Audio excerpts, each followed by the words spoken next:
and whoops. And here is my canvas. It's an 8 by 12. Let me double check because I believe it is an 8 by 12. 8 by 12, no, sorry, 9 by 12. I am not like in centimeters, which is perfect because I grew up in Europe. I know centimeters, but most people do inches, it seems. Okay. Yeah, it's about 9 inches. Roughly by 12. Let me just lift this up for a second. Yeah. I did not lie to you. It's a 9 by 12 canvas. I did put on a layer of gesso. Now, this is the first time I've actually done this. I haven't really done any gesso type layering on my canvases before. So this is new to me, and I will see how the paint actually adheres and how it works. I'm a little excited about this. And I have grabbed a few brushes for the background that I think I'm going to work with. So first, my trusty, I haven't used this one in a long time, my fan brush. I love my fan brush. And the good thing about the fan brush is you can put paint on either end here, color, there, color, and then you can go into like horizontal or vertical lines, and then it's easier to blend. I find this one is I find this one works quite well for blending. Anyway, then I have a kind of like a softer, it's a flat brush, but it's really soft, super soft. And that will be good for just moving paint around. Then I have a mop brush, just soft again, if I wanted to really get into the blending. And then this one is for splattering paint on, because the idea I have in my mind is to have a darker background and then having like some snow type situation going on, because we're going to be doing a tree. This is not done from a reference photo at all. We are going in with nothing, with just imagination, because I think a lot of you have watched me paint with reference photos, and I can show you that I can paint with that one. Maybe I'm just trying to prove to myself that that is, something I can do. So I want to actually really start with painting the backgrounds. Okay, so let's get started, and I really want to have a bit of like a darker bluish background, but I want to start from light to dark, because I'm afraid that I'm going to be pulling way too much dark in here.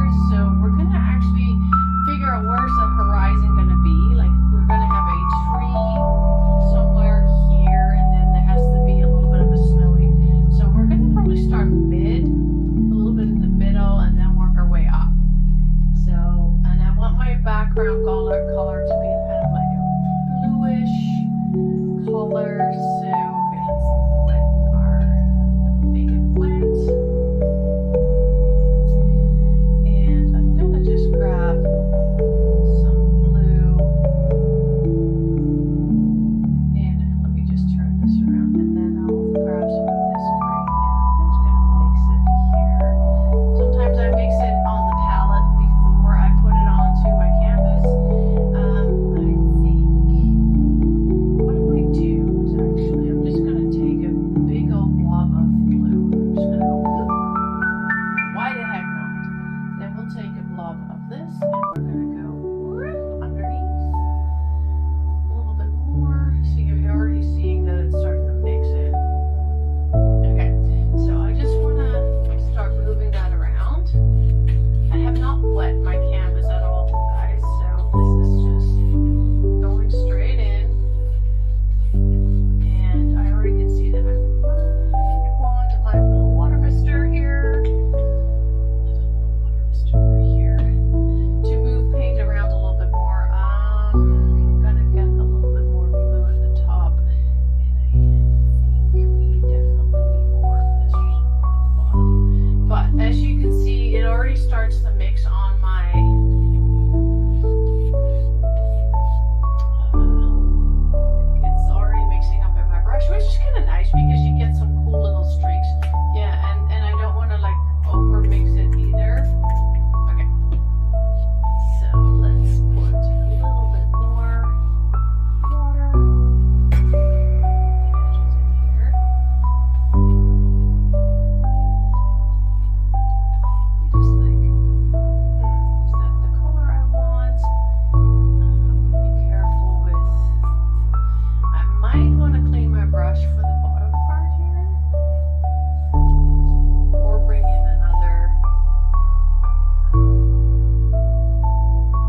top, you know.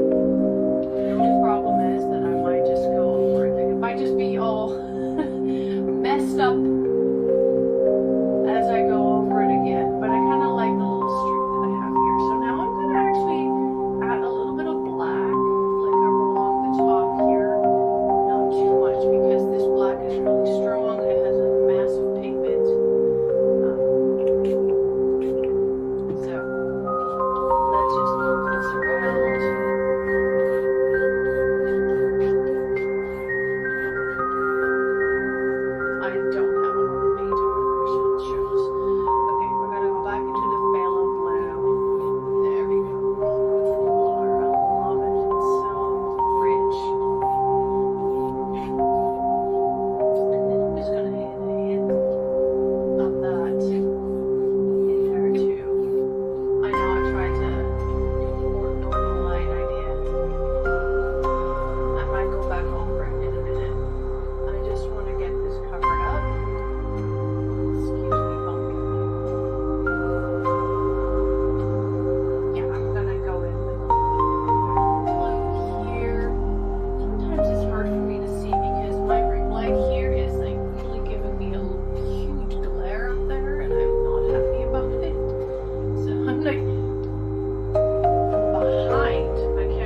trial and error. You just don't know until you try. It has some cool streaks to it. I kind of like it. I do not like this blob here. I'm going to go over that again, just with... I'm not happy. You be gone. You be gone.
just diffuse it a little bit.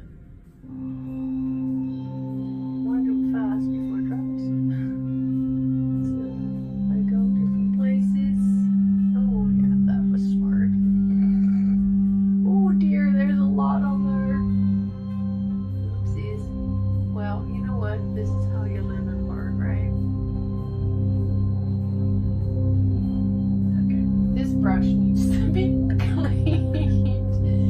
Yeah, it looks like I kind of messed this up now, didn't I? So we're gonna go in with a mop brush and really try to soften that. This is just a dry mop brush. There's nothing on this brush.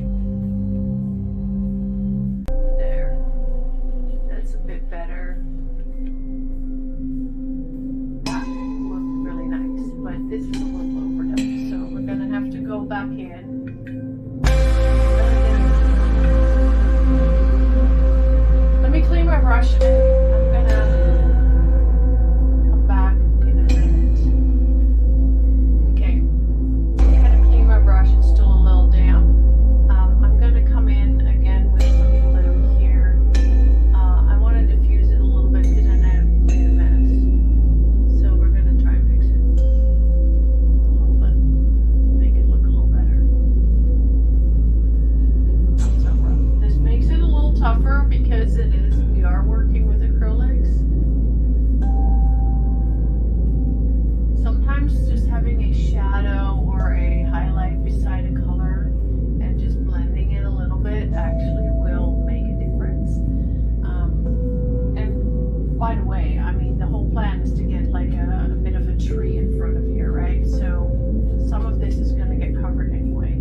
just trying to cover this.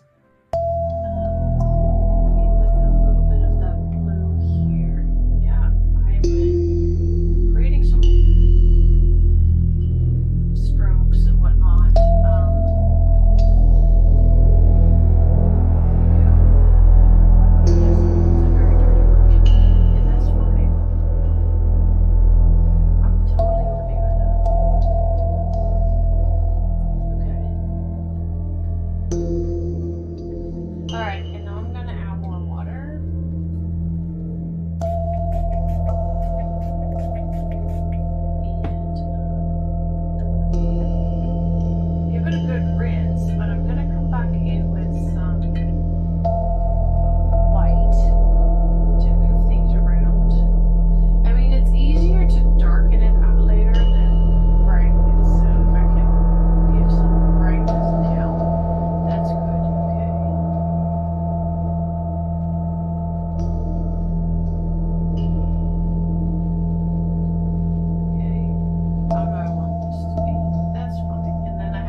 is my little notebook slash art journal in which I write down what I do and what I work on. You know, you can see that it has a whole bunch of notes already in here.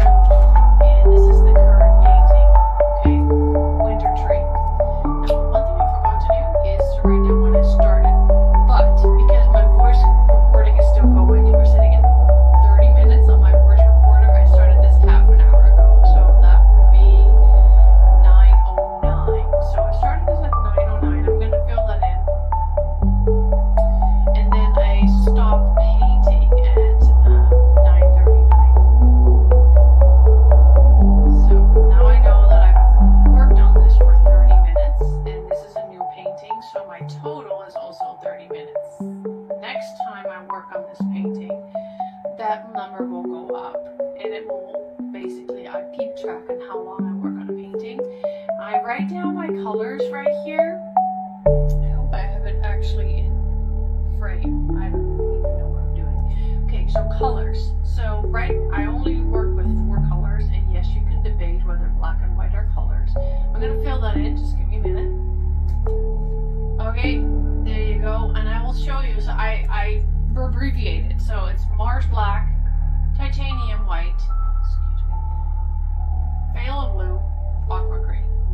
I keep track of that so I know which colors I've used. I also usually put that into the description. That's also one reason why I do this, but I also for myself need to know what I've done. And then the brushes, so which brushes did I use? So now I'm going to fill that in. Here we go.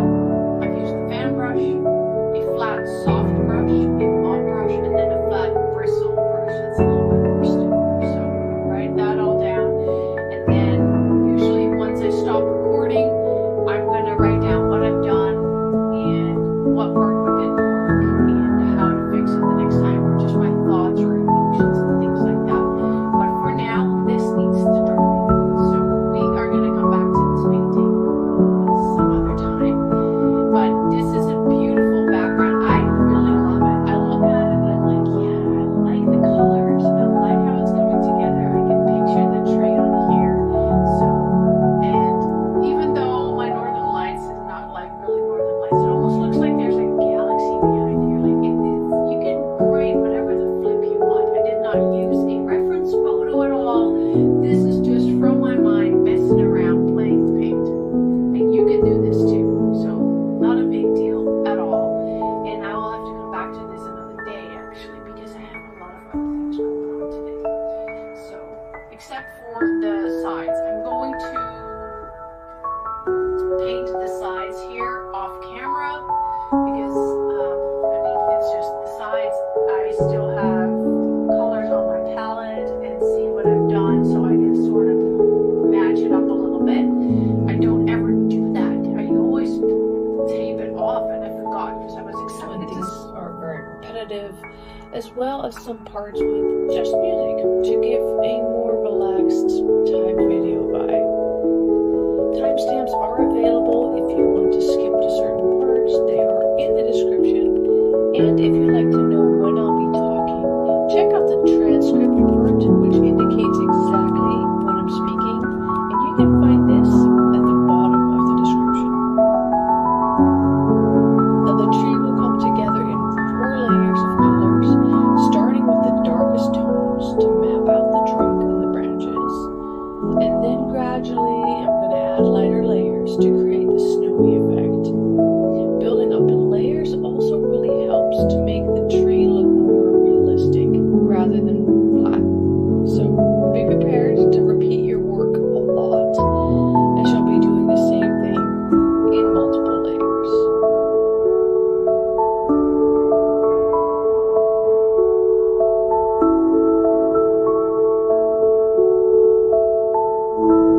Let's begin with the base layer. I'm using a mixture of phthalo blue and Mars black to sketch out the trunk and the main branches. And this is like laying the foundation for the tree, and it doesn't really need to be perfect at this stage. Now I'm using a filbert brush to map out the branches here, and what size you'll use is really totally up to you, but be careful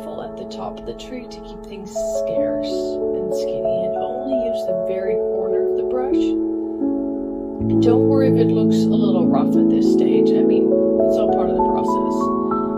I use different angles to create interest, and don't be taken back by the dark color here.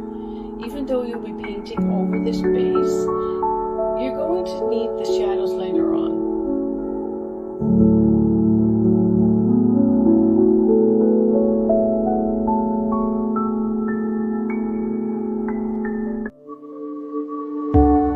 Work your way down the trunk, gradually making the branches wider.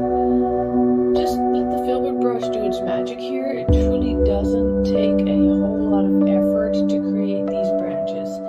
And don't forget to leave plenty of gaps.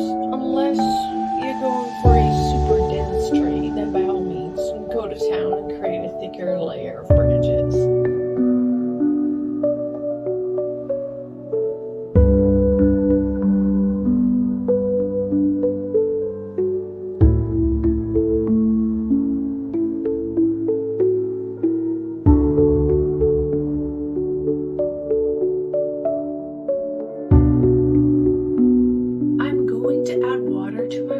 To allow the paint that is still in there to become a bit more transparent so I can create a glaze.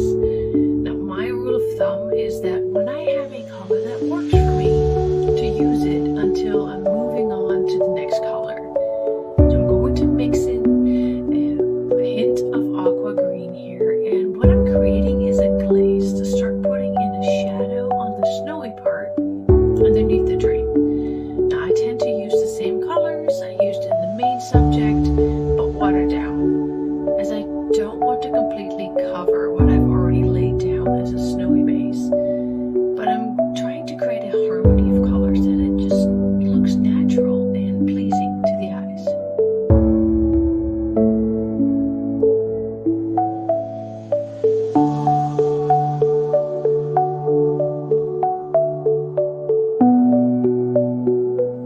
Don't have a particular technique here. I just wing it and mess around until I think it looks okay. I know I'll be back later with different colors as I'll be building up the layers on the tree. So leave plenty of gaps here. I shall be coming back to fill those in later. Now, if there's one tip I can give you, use the color you have used in other parts of your painting before moving on to the next color. As with acrylics, these just tend to dry quick, and then it'll be quite difficult to create that exact same color again.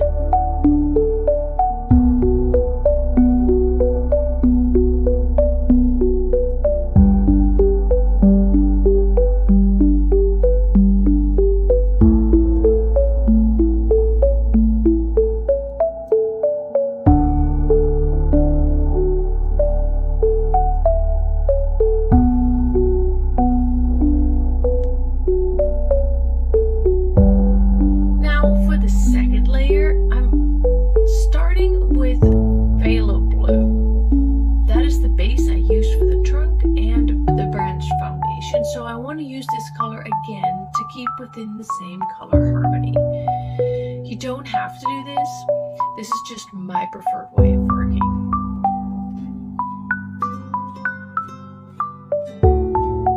Well, I'm going to add a hint of titanium white. Not too much, or it will start to look chalky or pastel-like, but I do want to desaturate the phthalo blue a little bit. And then I'm mixing in aqua green. Now I'm going to keep mixing these two colors in until I get something I'm happy with. And then it's still a good idea to brighten the color just a bit more, as acrylics do dry a bit darker. So don't forget that what you have mixed on your palette will not exactly be the same color on your canvas once it dries.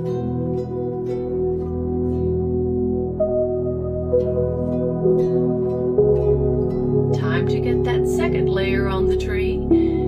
Let's start at the top and angle your brush so you'll only use the very corner.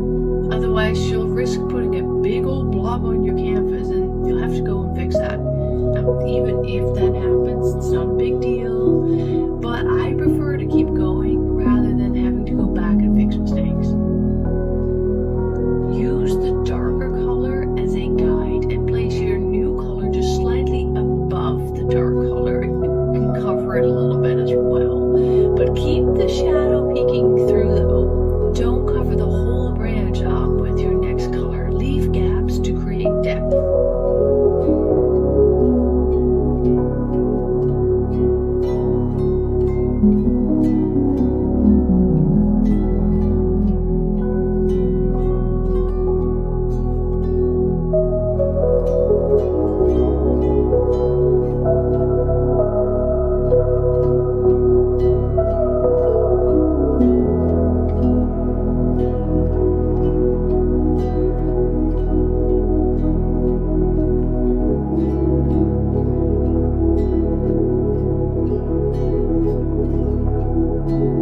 off the paint of your canvas that way.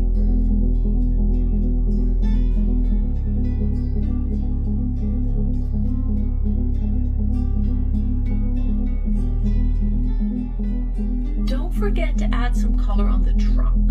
I'm pretty sure the wind blew some snow on the side of it. But in all honesty, it gives some texture to the trunk. And again, leave gaps here. Don't cover it all up completely. It's bark. So by adding hints of different colors, you'll start to create that bark-like illusion.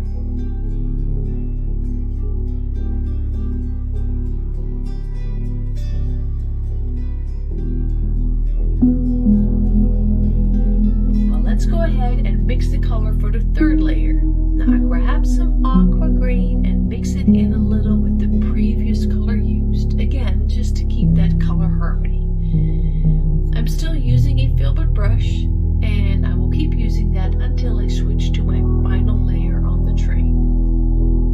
I'm adding in titanium white to really brighten that aqua green, as I now want my tree to look more snow covered. The way it is now, it's more like a blue tree, and it isn't really standing out against the background. Again, add a bit more white than you think you need, as the color will dry darker. Keep mixing until it's all one color, and then you can take it to your canvas.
and final layer, I grabbed the smallest filbert brush that I have and started mixing my color.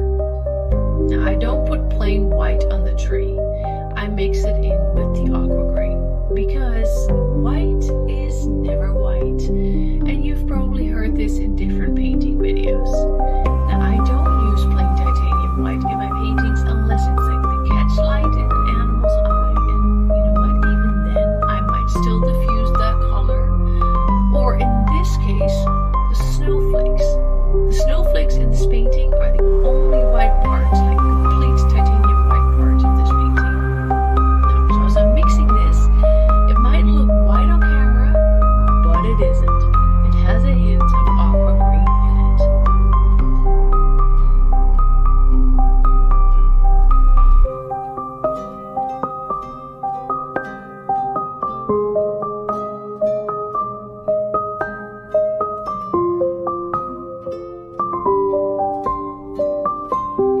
So I thought this filbert brush was going to be my best friend for this part, but I was mistaken. As it's the final layer and it actually needs less coverage, I decided to switch to one of my nail brushes. And I tend to use this one in all of my paintings for the smallest details. With this brush, I am able to create really tiny lines and dots without covering too much of the layers that are already in place. All I needed was the top layer of the branches to be glistening with snow. So, armed with this little fella, I was ready to tackle the final layer. This does take a little bit of patience to work versus the other layers. Even though you're putting on less paint, it is more of a strategic placing of your strokes. Not too much and not too little, but you know what, I can tell you this. I usually am totally in my element when I get to this part. It is my happy place.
As I do after each layer on the tree, I use some of the paint that is still wet to work on the shadows, or in this case highlights, under the tree. I did add some aqua green in there as I figured it would be a bit darker under the branches on the ground versus the snow on top of the branches. So I switched back to a filbert brush, a small one, and I'm just throwing a few strokes under here. And I'm working it until I think it looks good. This is something you can play with and mess around a little. Consider it a playground. Painting isn't always straightforward and following a set of rules. It is also fun and free. Basically, what I'm saying is enjoy the process.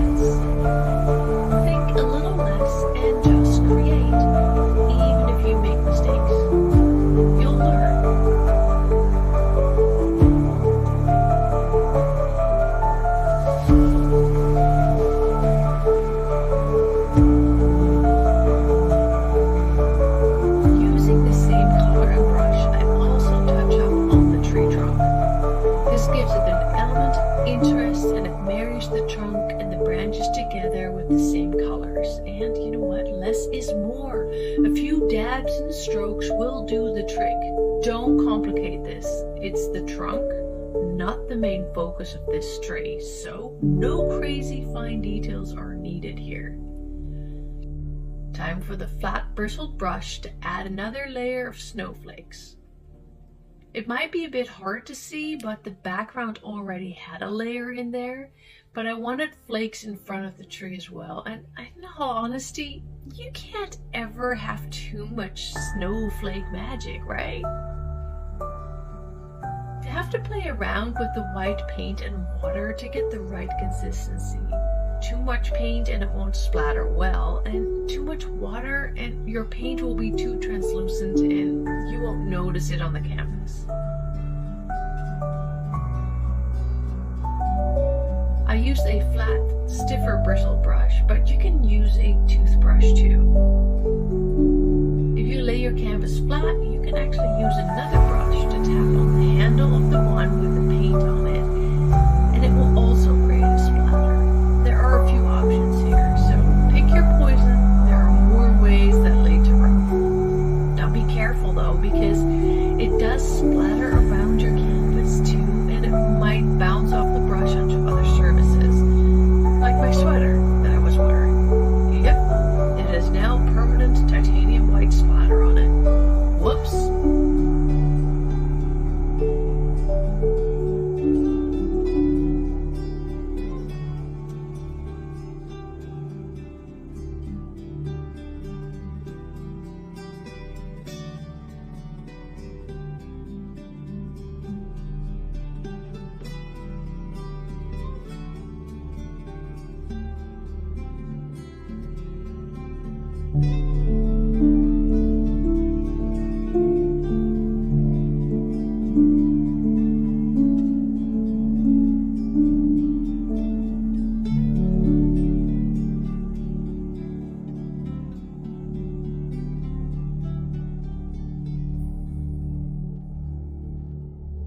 May you be like this tree, standing strong against the storms of life.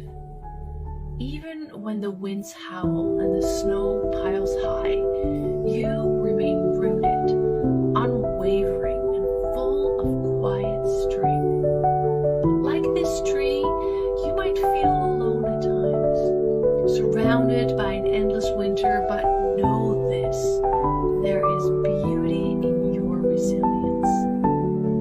You are the calm in the chaos, the light in the cold. Each branch tells a story of endurance. Every layer